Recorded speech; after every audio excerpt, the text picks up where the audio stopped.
Well, we've taken a look at the original trilogy of Sonic the Hedgehog games, but there's actually a lot more Sonic games from this era, so let's dive in. Dr. Robotnik's Mean Bean Machine is one of those games that disappointed me oh so much when I was a kid. Not because it's a bad game, because it's not, but because it managed to trick me into expecting one thing and then gave me another. Essentially, the game is just the original Puyo Puyo repackaged into a Robotnik-themed aesthetic and released in the US and Europe, in the exact same manner that Nintendo would later utilize to create Kirby's Avalanche. In fact, this is literally the same game as Kirby's Avalanche and Puyo Puyo, with the exact same mechanics and archetypes, but different lore. See, my theory about game layers still works, don't it? Anyway, when I say this game disappointed me as a child, that's putting it nicely. Imagine little old me strolling into my local video game and movie rental establishment only to see this on the shelf. What? Dr. Robotnik has his own video game? And is that Scratch and Grounder from the Adventures of Sonic the Hedgehog TV show? I love that show! Well, I did at the time. We'll talk about that hot mess some other time. Yee. Anyway, so I rented this game thinking I was going to be playing through an adventure as the good old doctor himself, and then...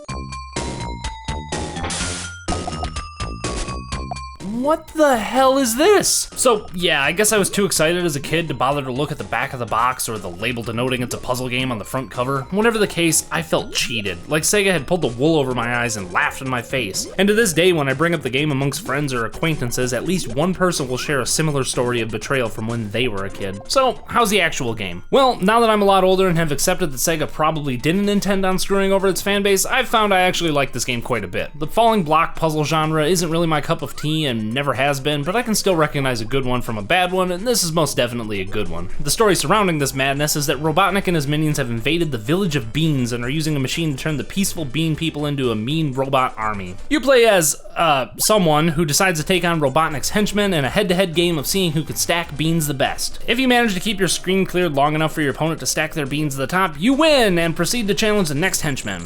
Riveting. So by now you may have noticed how I've only been showing the same henchmen over and over for the length of this video. Well, that's because I suck at this game. Like, really suck. Actually, I pretty much suck at every game in this genre, but yeah. I think the farthest I've ever made it into this game is the monkey guy. I think his name's Coconuts, but that's about it. And try as I might, I could not get past the third guy while recording gameplay footage for this video, so that's what you're gonna get. So should you check this game out for yourself? Well, that depends on if you're a diehard Sonic fan or really like falling block puzzle games. If so, then yeah, definitely. It'll be right up your alley. But if you're on the fence about the blue blur or don't like this style of game, I don't think there's enough here to win you over, so feel free to give it a pass. But for me, it will remain that one game on my shelf that managed to fool me as a kid and taught me a valuable lesson about always reading the fine print.